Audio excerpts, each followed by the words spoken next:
I don't know. That does kind of indicate swarm, but like not full combo swarm. Alright, we definitely don't need two of these guys, and we probably don't even need the one. Cassyva, probably burn Abyss, right? This will help us not die, but he's not so good against Desolator. Heal is an important part of Titan. That would be good actually. I might put some Asa Heralds in here or something. I think we just replace for a low curve here. 3-drop is good. I'm going to hold on to this for Desolator.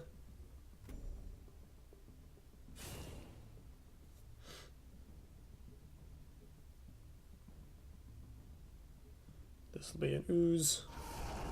Oh! It's Jank. We are playing against Jank.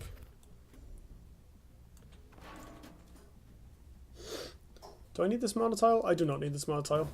I will deny it from my opponent instead of trying to keep it alive for myself, because it'll be quite easy for my opponent to just steal it.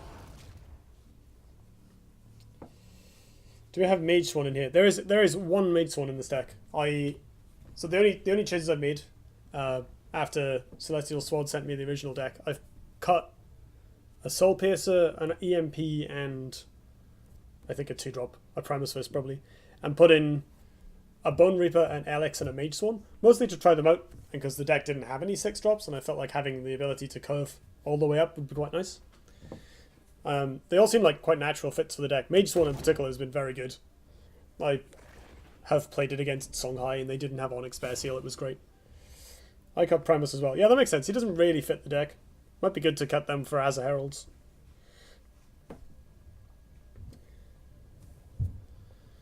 Yeah, this could be looking fair. It could be like... I played against a sweet Hydrax cast deck once. It could be all sorts of things. Probably not Burn Abyss, though. Can tell you that much. It could even be like Ramp Cast with Arcane Devourer.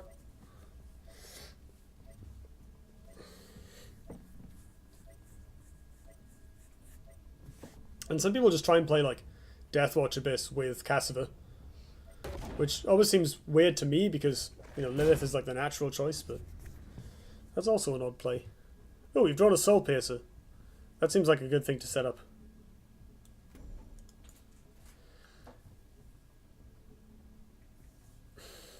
So where do I actually want to go? I obviously want to get off these tiles.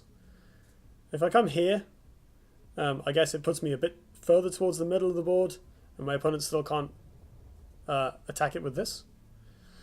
Whereas if I go here, it's a bit more passive, so I think this is better. Going up here is less good because I have to stand on a creep tile. So let's go this way. Develop this. Don't need Azurite Line because we've got Haymakers for days. And so my opponent's probably playing something explosive. They probably have Shadow Dancer in their deck, so my life total probably matters a lot. So let's not trade damage.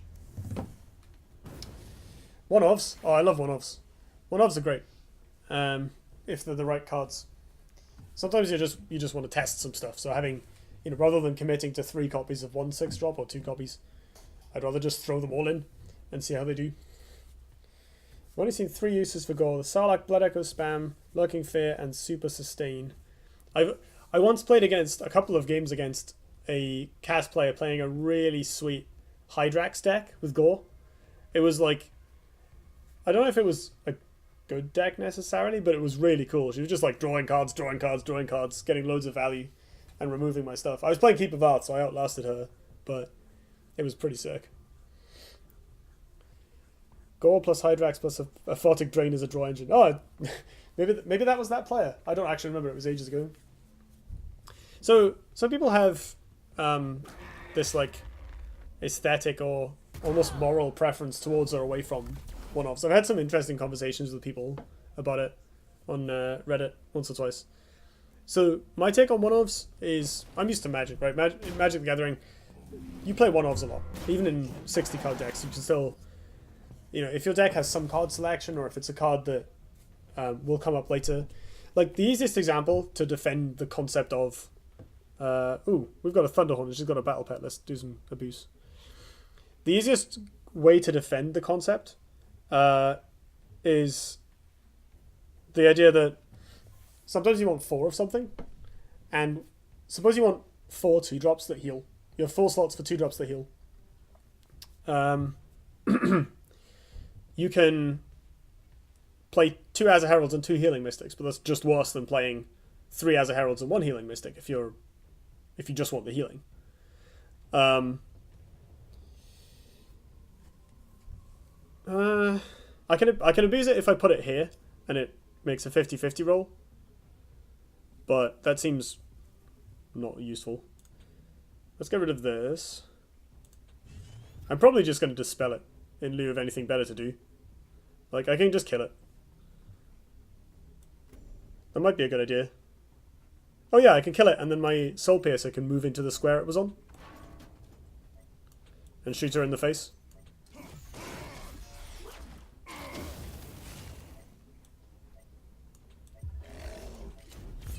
That seems good. Peace. Yeah, I don't know why she didn't put it over there. I guess she was trying to get the gore to hit it. Get extra damage in. It's not a 50-50. Do they always move horizontally if they can? You can play one-offs with tutors or real card selection like Ponder. Well, the replace mechanic is a ton of card selection. Like, having Ponder in your deck doesn't give you as much card selection as having the ability to replace every turn. You know, unless you're playing like 12 cantrips. And even then, they have to be good, high power cantrips. Replace actually makes one-offs great. Like, if you've got a one-off tech card, when you replace it, like if you draw it in the wrong matchup, you replace it, you know you're not going to get another copy, right?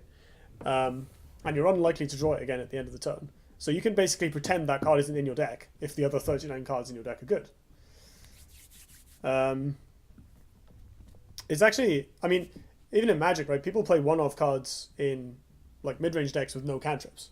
Because sometimes you just want, you know, five drops and you've got 4 of one good one, or you know, 2 and 1 or whatever. Like sometimes a split is just the right number because of how each card has like a marginal utility in different matchups, and you want to balance out the probability of having the right one at the right time. And it just sort of works out like that. Placing this game makes it more likely to find your one-offs compared to more traditional CCGs. I agree fully. I think the replace adds a lot more dynamism to card choices like that. Right, so I guess I just trade this, jam Thunderhorn because it abuses the 0-10, and play an Azurite Lion to use my mana. Question is where? Do I want to move to like here first? I don't really want to let my opponent run away. I might stand here. I take 1 damage, but it blocks her in. I can play this on the whatever side the 0-10 shows up on.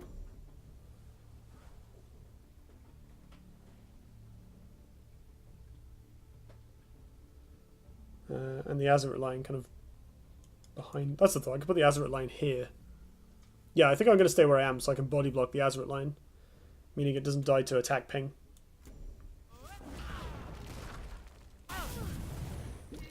So we'll put this up here. This here. Punch this. Where are we? Battle pets. Oh, so diagonals count as 2. I guess that makes sense. Or like 1.5 or something. Still does the same logic. Ponder is a card that lets you rearrange the 3 top cards of your deck or shuffle, and lets you draw a card for just 1 mana. Yeah, I know. And replace lets me loot every turn for 0. Regardless of what deck I'm playing or how I've drawn. Like, you have a Merfolk looter constantly in play every game that can't die. That's really powerful. That's more powerful than having a Ponder or even a playset of Ponder. Ponder's a great card, don't get me wrong, but like, you know, a lot of the time your cantrips are just finding you lands, right? And again, you can still play one-offs in modern deck in Magic decks that don't have don't have cantrips. People do, and it's something I've done. It's something I agree with.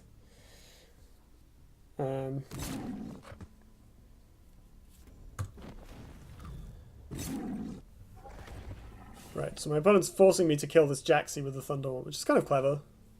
I guess. How much do I care? I mean, I have 7 mana and an Alabaster Titan in hand, so I'm probably like obliged to play it. The only awkward thing is positioning myself. I guess I can put the Titan here and then move down. I don't really want to stand on the creep tile because it'll take a charge away. Other options: roll this, attack, cast Bone Reaper. I can attack this and then see where this spawns. I can walk back over here and kill it if it's on this side. Yeah, raw Bone Reaper seems good. Just clear the 0-10 entirely if I want to, depending on where this ends up.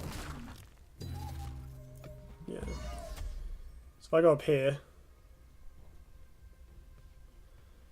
puts me in range to kill this next turn. Am I getting too cute here?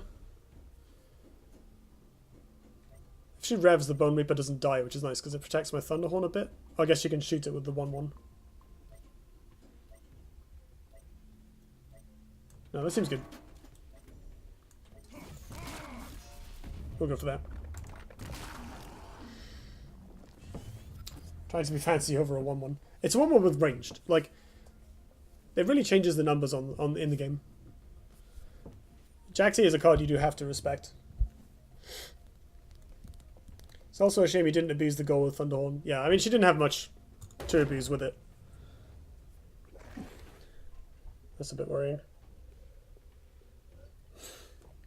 I say worrying. It's not that bad because it means she doesn't have Rev.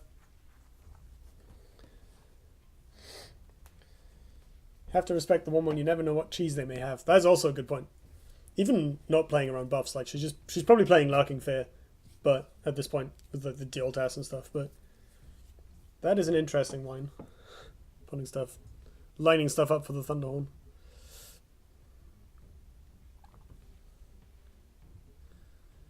We might be able to get a sick punish off here with Alabaster Titan giving the Thunderhorn force field. Yes, put it there so it's next to me. Ooh. Okay.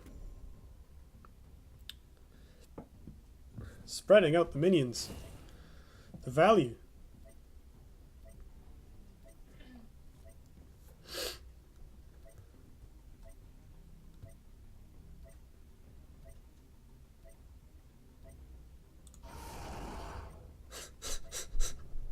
Okay.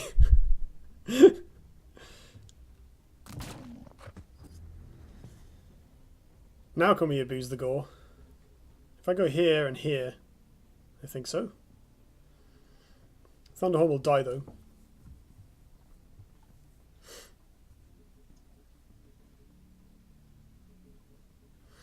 I think I want to get in on my opponent. I can go here, let the Thunderhorn trade with all this stuff, slam Titan and bash my opponent in the face for loads of damage. Ooh. Does that change anything? Can ping this and then go face with the Thunderhorn as well. Yeah, that seems good. That's close to lethal.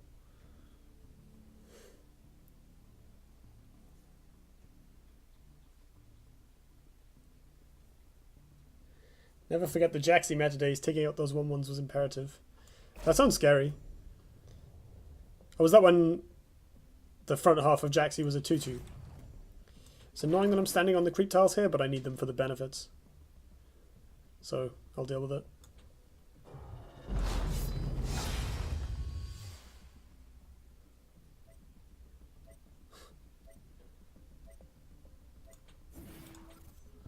Peace.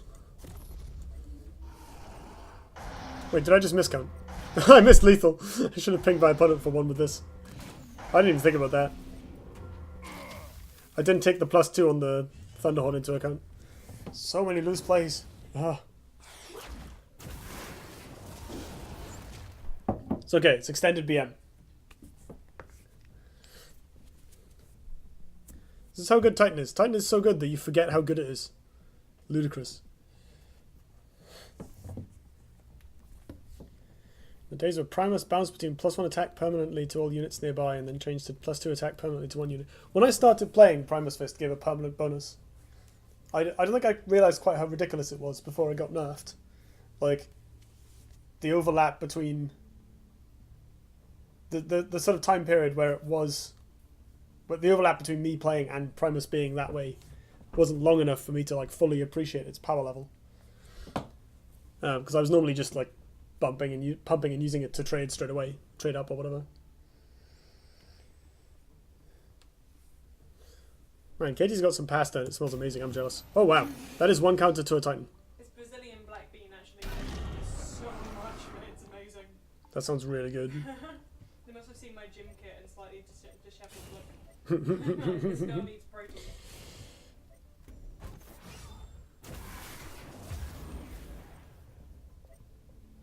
When you say we all know that Titan is OP, I haven't actually played that much over the past couple of months.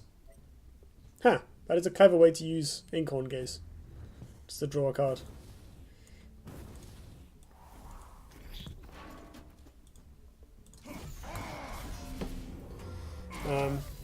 I've not actually played against Titan very much. This is also why I'm still in like gold. I'm just like not grinding ladder anywhere near enough to make diamond before like halfway through the month.